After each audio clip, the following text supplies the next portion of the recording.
Good This evening, sir. conference will now be recorded.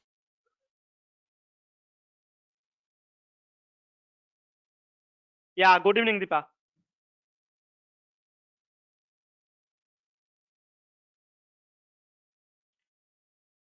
So we'll start a new chapter today. Are you able to see my screen and presentation? Oh, just a minute. Let's see how to do.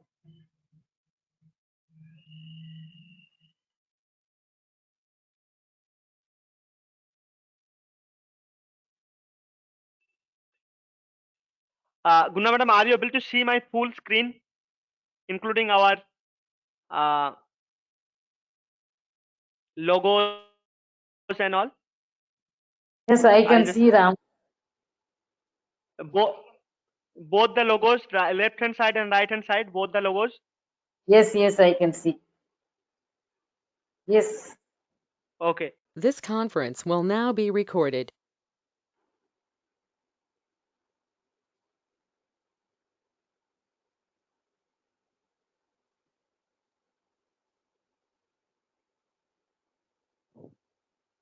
Okay, so today we are going to start a new chapter. This is, I think, in NCERT, this third chapter.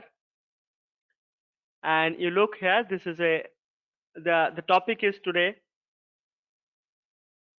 motion in a straight line. Okay, this is the topic today. We are going to start. So when I talk about motion, see, every day we encounter, not only every day, every moment we encounter various kind of motion. See, when we walk or jog, that is one kind of motion. When we drive a car or motorcycle or bicycle, that is also a motion. Look, this is a funny game in water. So here also various kind of motions are like straight line or maybe some revolving motions. So various kinds of motions are involved in this game also. Then see, in the nature we see various type of motion, like in nature, this is a river, suppose. So the water in the river always flows downstream. Okay, then we'll see in the nature various planets, they are revolving around the sun due to gravitation. We'll learn that this thing in detail in our one of our chapter. So what I mean to say is that there is motion everywhere. Suppose we are breathing, so air goes into our lungs and the blood flowing. Everywhere we see some or the other motion. So motion is very much important and very common in our day-to-day life and things like that. Okay, so we have learned that what, like, we have seen various examples of motion, but what is our agenda in this particular chapter? You know, in this particular chapter we'll formally define the motion. That means what is called motion in terms of physics. Okay, then what we learn again, to learn motion scientifically, we'll define various physical parameters like velocity. Okay, I'll write first is the position of any object. then displacement,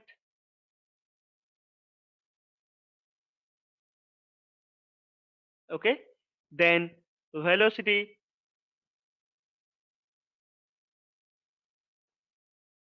acceleration, etc. So these are various physical parameters which we are going to define and learn, and in fact we'll be analyzing motion or learning the motion by the use of these physical parameters, this position, displacement, distance, velocity, acceleration, etc. Okay, so in this case, see, in this particular chapter we'll be analyzing motion, analyzing motion without discussing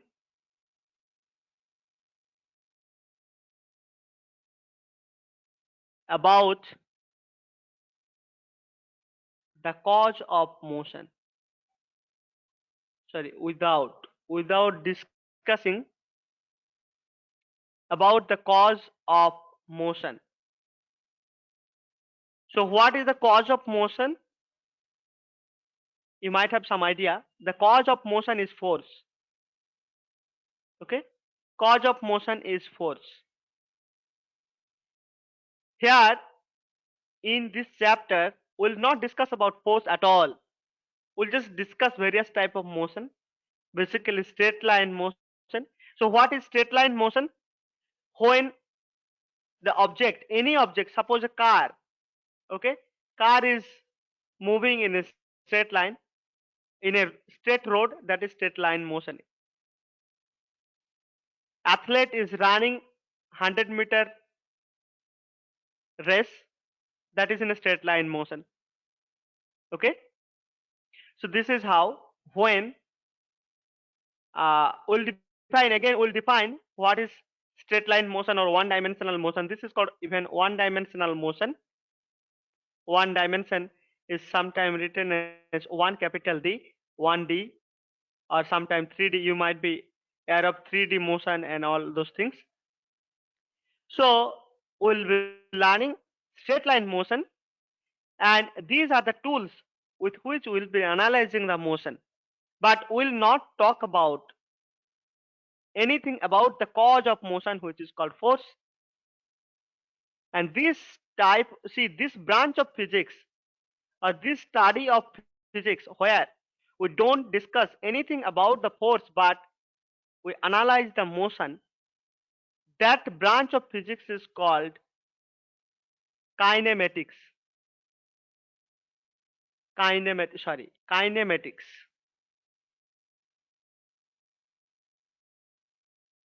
So that is called kinematics. Where, so this is a branch of physics where we study the motion of objects without discussing anything about the force, like nature of the force, what is the force, and what is the source of force. So those things we are not going to deal with in this chapter. So that's why this chapter is, sometime you might be hearing from people that this is called kinematics. This is called kinematics. We will learn, there are two, I think two chapters are there. 1D motion you are learning here. We'll be learning 3D motion also. Motion, 2D motion, motion in a plane. Then I hope in your this course, I mean to say in your 11th and 12th standard physics, you may not encounter any 3D motion. Mostly uh, the motion will be in 2D. Okay, planar motion. Planar motion means 2D motion. You have two coordinates x, y. Okay, so suppose a circular path. Okay, circular ground. You are just walking around about the periphery of a circular ground. That is actually two-dimensional motion. Okay. All right. So with this brief discussion or brief introduction, I'll just uh, would like to go to the main topic of today. So what we are going to discuss is the physical parameter, position, length, and displacement. So these are the uh, parameters, physical parameters, which we'll be mainly discussing today. So when I talk about position, so how to define a position physically? See, I'll just give you a simple example. What is position called, or why? See, when I ask, or maybe see, sometime uh, we place an order in Amazon to deliver something. Okay, we buy something in Amazon. So when you give the location, what you do, you give exact location, like see your house is situated somewhere near the school, near some school, or or near some bus stop, or any road maybe which is famous road, any traffic. Okay, so these are the reference places which you give just to locate your house, isn't it? So similarly, when we talk about position in physics, we need some reference frame or reference plane or reference point to define the position of any object. Okay, so what you need is reference point or reference frame, some reference. Okay, reference point or frame, reference frame. Now I'll tell you first what is reference frame, then I'll define a position. See,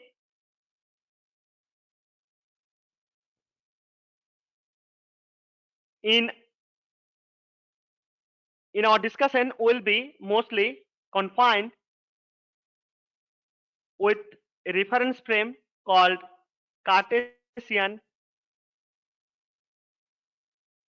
Cartes sorry Cartesian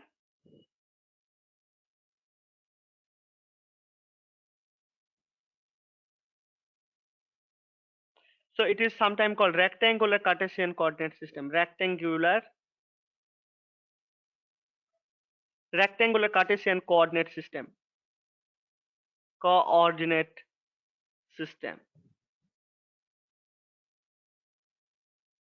Okay, so what you have, I hope you are able to see my figure over here. See, in this rectangular Cartesian coordinate system, you have three mutually perpendicular axes. This is y-axis, this is x-axis, and this is z-axis. You might have learned already in your previous classes what is called rectangular Cartesian coordinate system and how to define a position about the origin.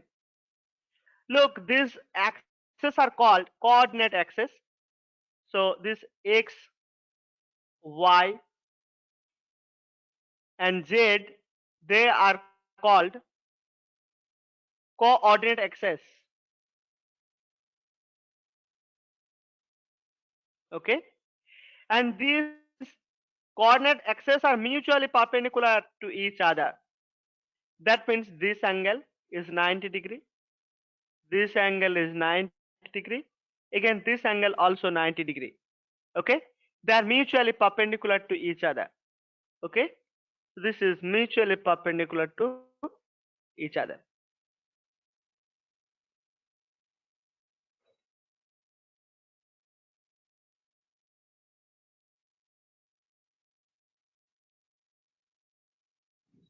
All right.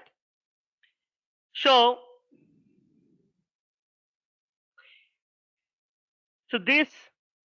these axes, they intersect at a common point which we denote generally with O, and it has a coordinate in the sense, uh, yeah, so they have coordinate 0 0 0. That means in any direction it goes, like it has a position 0. Okay, 0 0 0. That means 0 0 0 means, see, O has a coordinate 0 0 0.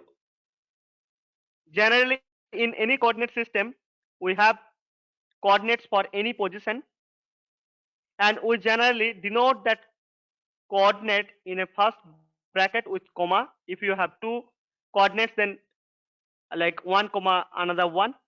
If you have 3, then we'll just write like this. So these are called coordinate of this. So 0 0 0 is the coordinate which is the intersection of all these three axes, and this is actually taken as reference point. What is this called? This is called reference point. And this frame is called, see, this set of axes, this set of axes is called reference frame. Set of this set of axes is called actually reference frame. And obviously there has to be two more things. One is observer, someone who is actually making the measurement or looking around the things. So observer, and another one is the clock. Okay, the clock, you have to have clock. Okay, a clock. So with, see, observer, clock, and three coordinate axes. So these as a whole are known as a whole it is known as reference frame, or reference to measure or do any experiment.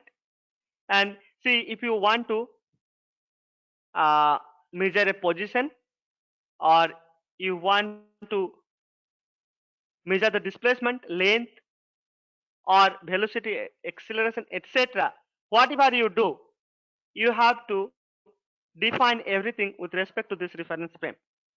So what is reference frame, and why do you need reference frame? Reference frame is a set of coordinate axes,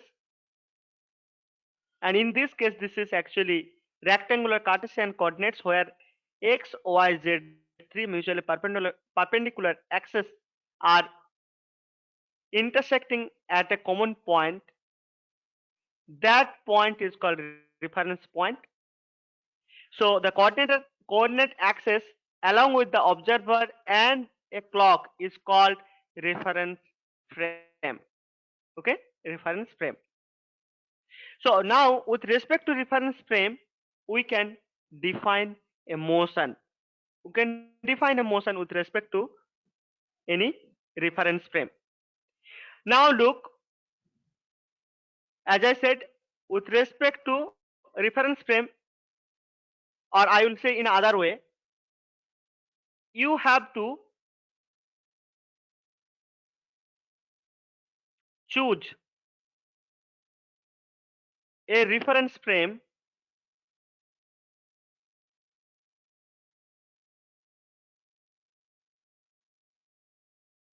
according to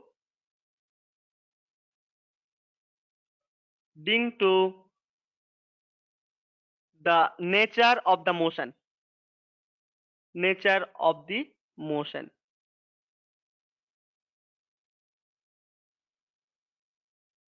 So what does this mean?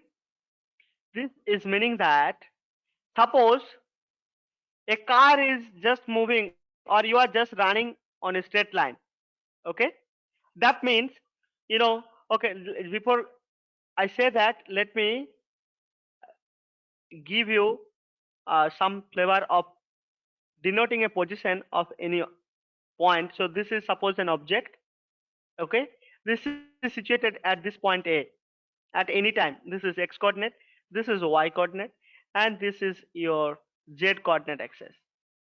So how to define this point? So suppose this is 1 2 3, okay, somewhere. So 3 4, suppose 1 2 3 4 5. So along y direction its position is 5, along x direction 1 2 3 4 and 5, along this also this is 5, and suppose from the z it has some value. Okay, it has some value. Okay, it has some value.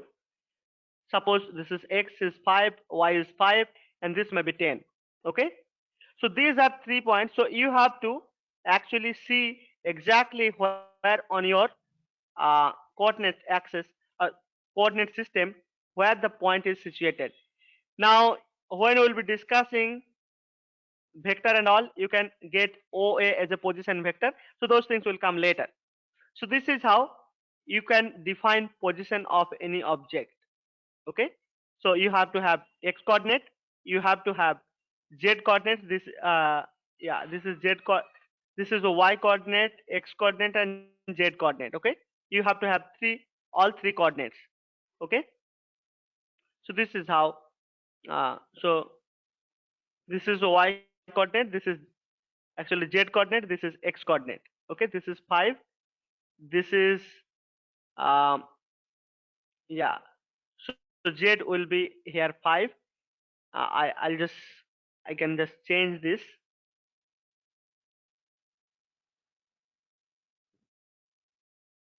Yeah, anything. So this can be 10 also, no problem. So this is 10. Okay, so this is how we have to define a position of any object in the with respect to the origin. Okay, origin. All right, so when you should take what reference frame, that depends which motion you are going to analyze, what type of motion, or what is the nature of the motion you are going to analyze. Suppose, as I said, object can have 3 coordinates. So if suppose uh, okay, I'll just take an example of car. Suppose a car is moving in a straight line. Okay, a car is moving in a straight line in this way. Okay, it is moving in a straight line. That means, see, if I just ask you to find its position at any time, this is your origin. You can find out easily. Suppose this is 10 kilometer. Okay, 10 kilometer. You can find out easily the distance. So how many coordinates you need here to locate its position? Only one coordinate. What is that? If I say this is x-axis, so only one coordinate. Okay, right? So this, see, in any motion, okay, any motion where, okay, any motion where only one coordinate, one coordinate of an object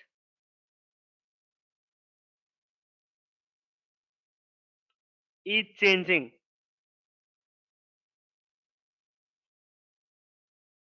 then it is actually 1D motion.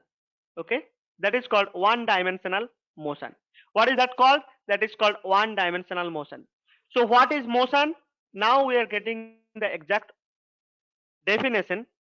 Suppose this was at 10 kilometer, and after some time, so it is at suppose t1 time, and after some time t2, so this is t2, it goes to another 25 kilometer. Okay, so what is the position now? This is 25 kilometer from the origin. Okay, see, earlier where it was at 10 kilometer. So from here I can understand that its position is changing with respect to time, and only one coordinate is changing. So this is one dimensional motion. And what is motion? Motion means change in position. Change in position. Change in position. Sorry.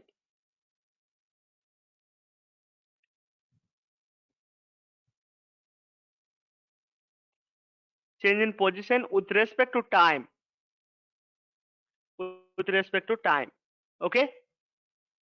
So I hope you have understood what is position, and to locate a position you need coordinate system, and coordinate system depends on the nature of the motion. So when only one coordinate changes, then we say one dimensional motion. Suppose I have, see, you can just take one rock or one piece of stone and just tie with a string, maybe inextensible string, and then you just hold it tightly and then rotate it. So what it does, actually it will rotate in a circular path.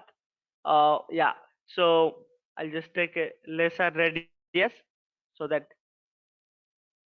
so look, it will, see, if you rotate it, it will move in this path. Okay, this is called circular path. In this case, you look, there are two coordinate changes. Okay, so this will be two-dimensional motion. Okay, this will be two-dimensional motion because x and y both are changing, actually x and y. Okay, this is y, this is x direction. Obviously, two-dimensional motion is best described by polar coordinate. Okay, polar coordinate, that is also two dimension. They have coordinate r and theta. So r and theta is the coordinates for r. Is what? R is the position vector, and theta is the angle which it makes with the x axis of Cartesian coordinate systems. Okay, so this is r and this is theta. Anyway, so what I was trying to say, that to describe a motion you need a reference frame, and you have to define reference frame with respect to the nature of the motion. If only one coordinate changes, then that is one dimensional motion. You can take any of the coordinate axis, either x if it is horizontal motion,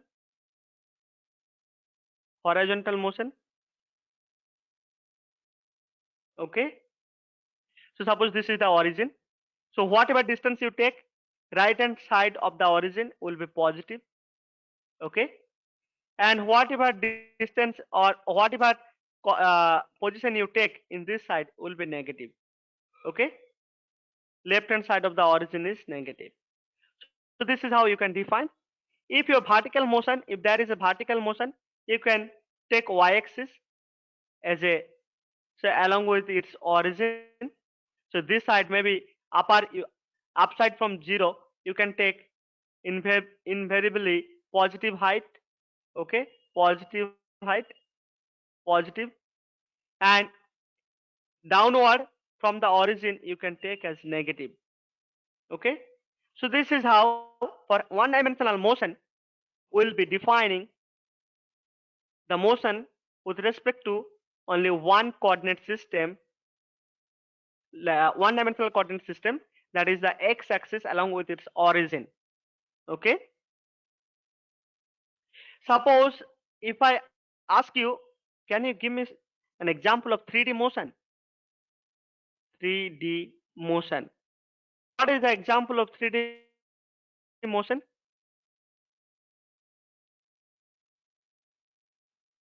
So the air buses, right? Air buses or aeroplanes. Okay, aeroplanes. Okay, or flights, any kind of flights. Okay, any kind of flights. These are actually result of change in the coordinates in 3 direction. Okay, so one is x direction, another one is height y direction, and another is z. Okay, so this is actually there. In this case, this is 3D motion. Suppose flies are flying, bees are flying, birds are flying. These are, or any kind of aviation, motion in aviation actually is uh, the example of 3D motion. Okay, so these were actually few examples, or yeah, just to give you the difference between what so this is one dimensional motion or 3D motion, sorry, straight line motion. This chapter we'll be discussing, but you might be having a question like what about 3D, 2D and all those things. So that's why I just mentioned what are all, like, how to define all those motions. Okay, see, one more point I'd like to tell about uh, reference frame. Actually, the motion, like description of motion, I'll write description of motion. In a description of motion,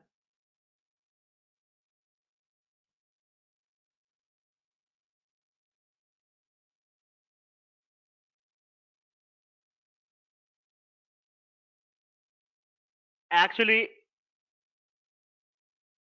the description of motion depends on reference frame, depends on the reference frame.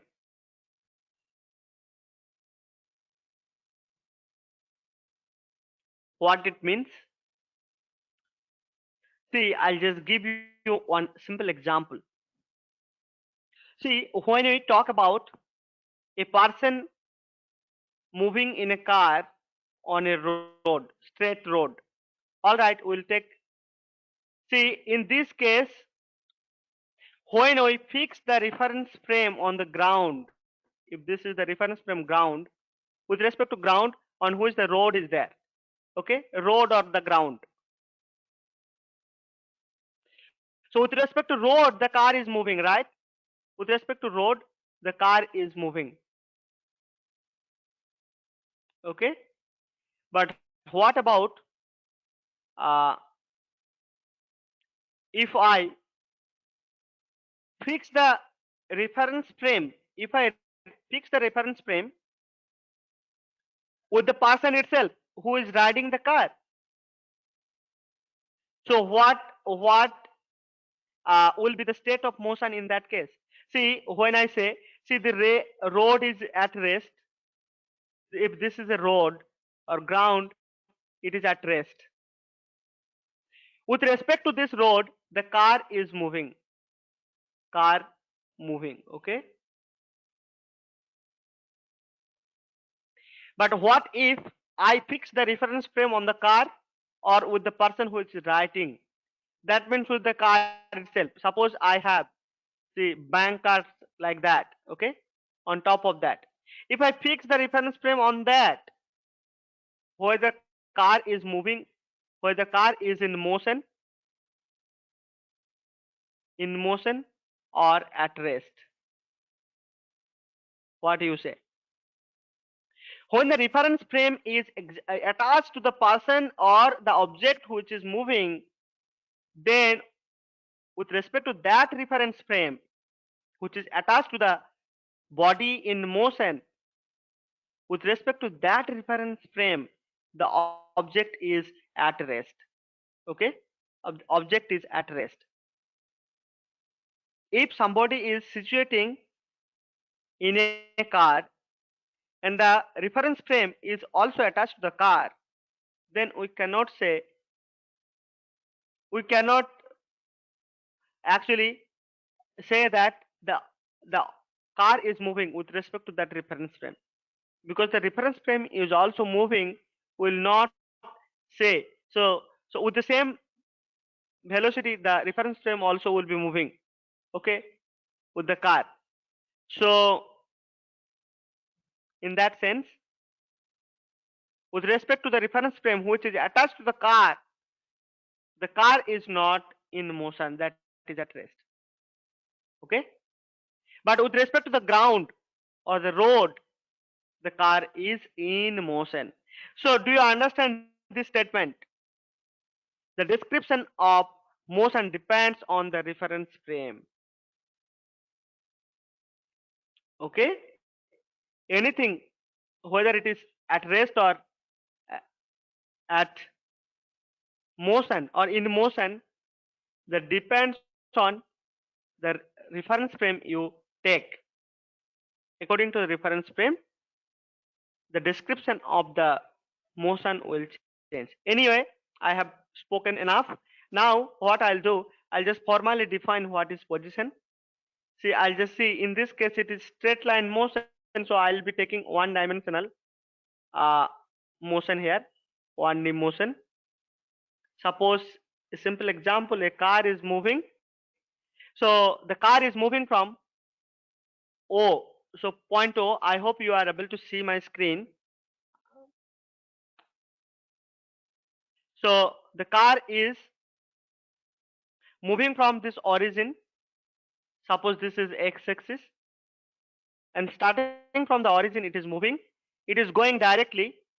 How it is going? It is directly going to P, O to P, and sometime it is actually coming back also, going back to P to Q. Okay, and then going back Q to P.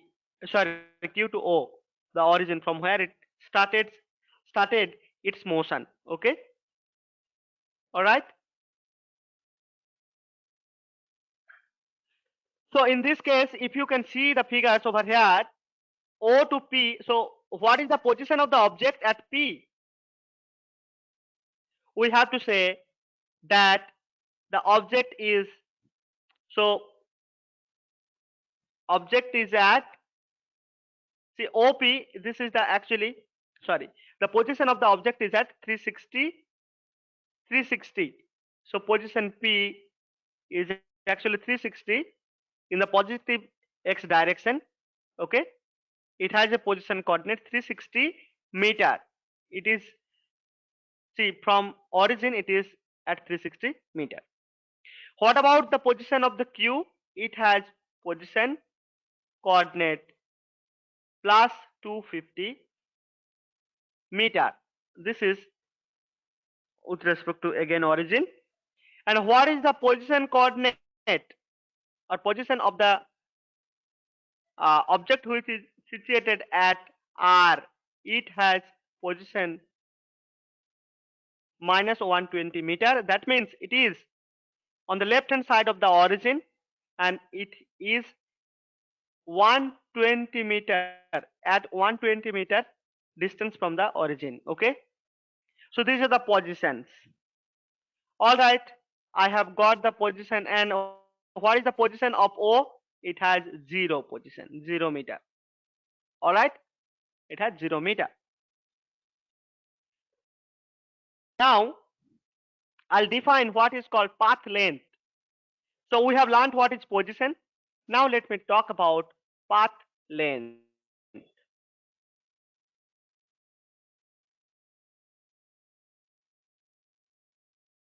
We'll talk about path length, or sometime you will see that it is written as distance also. Path length or distance. Okay. So what is called path length and what is distance, or what is called path length? It is the total distance. It is the total path an object covered. Object covers during its motion. We'll take up an example. During its motion. Okay. So total path an object covers during its motion. Let us talk about this example itself. See, when the object goes from origin to O to P, okay, O to P, here you can see that. So what is the path length or the distance it has, or it has covered during this motion? It has covered 360 meter. 360 meter. So this is denoted by path length is denoted by sometime L or D, depending on whether you are saying path length or distance. So what is the distance in going from, like, what is the path length it covered, or path what is the length of the path it covered is 360 meter. Okay, so this is the distance. If I say the object is going from P to Q, sorry, object is going from O to P and then comes back to Q. Now what is the path length? What is the path length? I said path length means the total path an object covers during its motion. I'm just removing this part.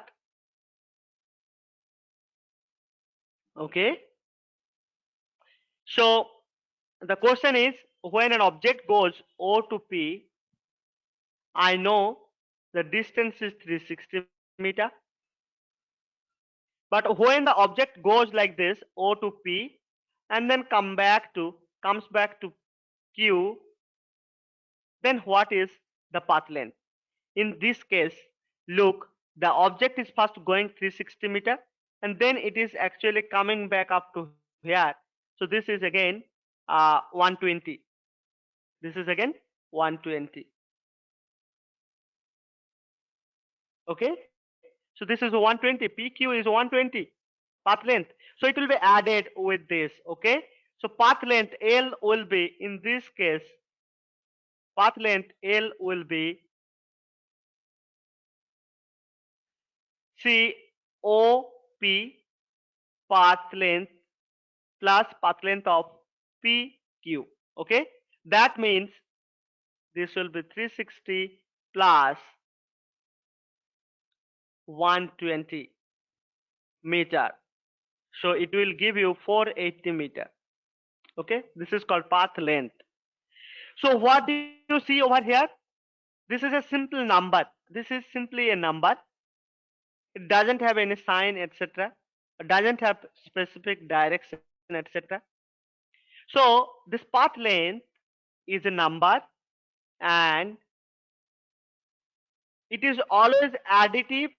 So it is a positive number. So path length is a scalar quantity. We'll learn, I think, in the second chapter what is scalar and vector.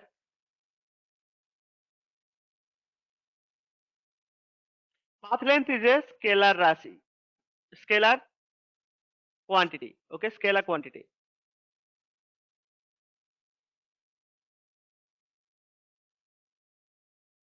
Path length is a scalar quantity. Why? It has, see, scalar has only magnitude, no direction. Okay, it can never be negative quantity. So it will be always positive. So always scalar will be always positive, right? Unless it is given a negative constant. So it will be positive always. Okay.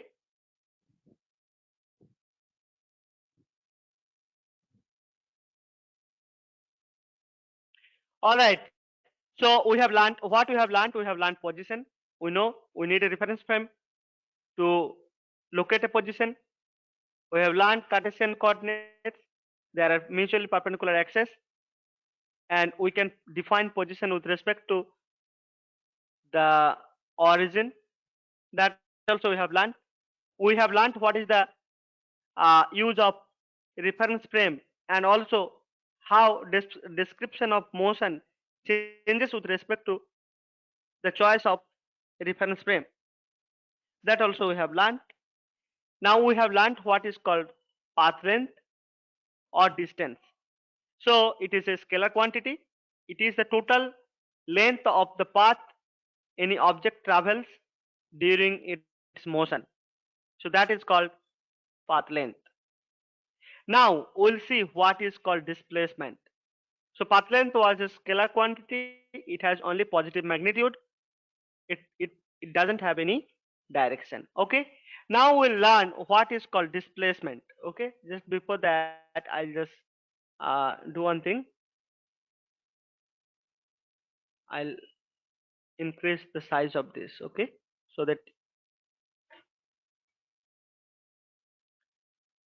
okay. So we'll learn now what is called displacement. Okay. Displacement.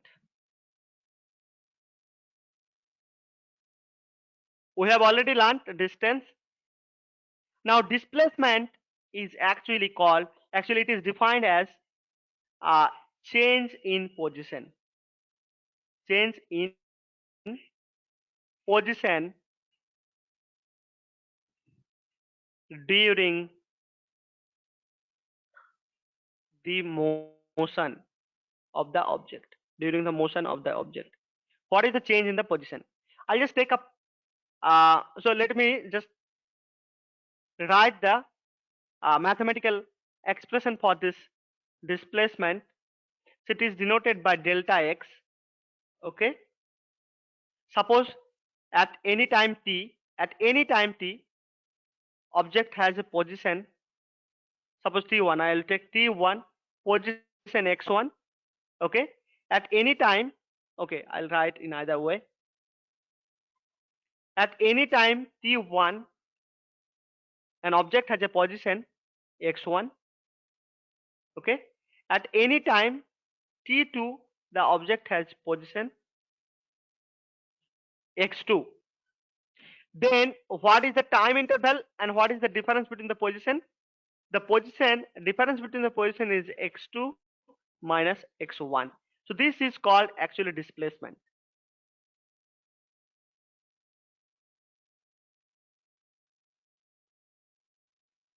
This is called displacement. So change in the position is called displacement. We'll take up this example. This is a nice example.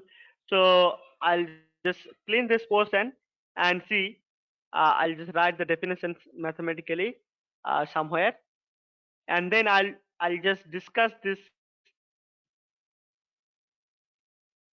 See, displacement is defined as delta x, which is the change in the position. Okay, this is the one during the time interval of the motion. Suppose in this case, the object goes, see, object goes from O to P. Okay, then what is the displacement? Displacement, see, initial position, sorry, final position P is actually, see, x2 is here. X2 is 360 meter. This is the final position, and initial position is the origin, that is 0. So what is the displacement in this case? X2 minus x1. Delta x is equal to x2 minus x1. So this is 360 meter. Change in the position. Now if I say the object is going, first object goes from O to P, okay, and then it comes back from P to Q. So what is the displacement in this case? Look, I have to see the final position x2. What is the final position and what is the initial position? What is final position over here? So it goes from P to Q, goes from P to, sorry, P, O to P, and then P to Q. So the final position is Q. What is the position here at Q? The position is 240 meter. And then what is the initial position? If I say it was, so initial position means it started from where? Origin. So it started from origin. See, this will be your displacement now. This is displacement. So what is the displacement? Displacement is actually change in position. That means you have to see what is the final position and what is the initial position, and then take the difference of both the position coordinate. Then you get displacement. Now I'll just do some comparison uh, of comparison between path length and displacement. Let us see how are they different. Let me first erase these things. So we need to see what is path length, what are the fundamental difference between path length and displacement. Generally, displacement is denoted by S or X. Path length is L. So this is actually, uh, this is total length of the path, total length of path traveled. Okay, but this is actually change in the position. Change in position. That means final position minus initial position, denoted by delta x, like that. Okay. Now look, we have seen this has only length. This is a scalar quantity. Scalar quantity. But what about displacement? Let us see what is. So I had told you that when the object goes from P to Q, what is the displacement? The displacement is actually, final position is Q. Q means 240 minus initial position, that is 360. You have actually minus 120 meter. Okay, minus 120 meter. So this is the displacement now, delta x, when the object is going from P to Q. Understand? So in this case, you look, displacement can be either positive or negative. It can be positive or it can be negative as well. That means it has actually not only the magnitude, it has certain directions also, in which it will be positive. In some other direction, it will be negative. So displacement is a vector quantity. So displacement even can be zero also. Let us see whether path length can be zero sometime. See, if the object, I'll just clean everything, I think. Yeah. So if the object goes from O to P and comes back to O. So what is the final position here? Final position is O, which has a zero coordinate here. And initial position also was O, which is zero. Okay. So what is the displacement? So when an object goes for a round trip, okay, go to A to B, and come back from B to A position. So the final and initial position, they don't have any difference. That's why delta x or the displacement will be zero. So see, displacement can be,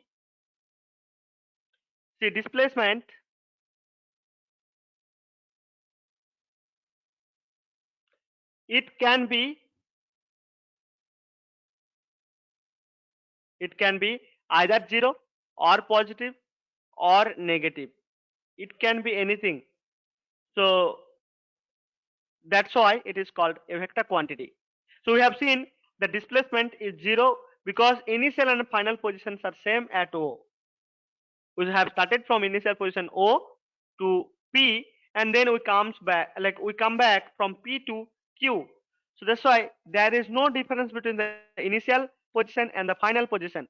So this is how displacement is different from distance or path length. So path length is a scalar quantity.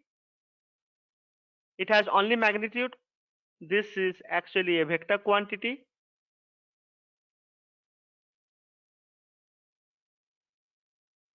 vector quantity which has, see, this vector quantity has both magnitude and direction. That's why it has both negative, then 0, and it can have a positive value also. Any vector can assume negative, 0, or positive value. But scalar quantity, it will be always a positive quantity. Okay, this is the thing. Now let us see whether anytime path length or simply length can be displacement, can be equal to displacement. The answer is yes. When the object is moving in a same straight line and does not take any turn, suppose the object is going O to Q, then Q to P, okay, Q to P, but it doesn't come back, then see, if the object is going from O to P directly, then its distance is, see, so path length or distance is 60 meter, and also displacement will be, displacement delta x also will be, see, when goes from O to P in a straight line. If the motion is perfectly in a straight line, then displacement and the path length can be of same magnitude. See, here P is at 360 meter, 360 meter, okay, so that's why OP distance is 360. But what about displacement? See, final position minus one initial position, final is actually 360, and what is initial? Initial was 0 position, so it is 360 meter. See, this is actually displacement, and also it will give the same path length or distance. So displacement and distance can be equal in magnitude when the motion of the object in a straight line. But in general, distance will be always equal to the displacement, distance or path length.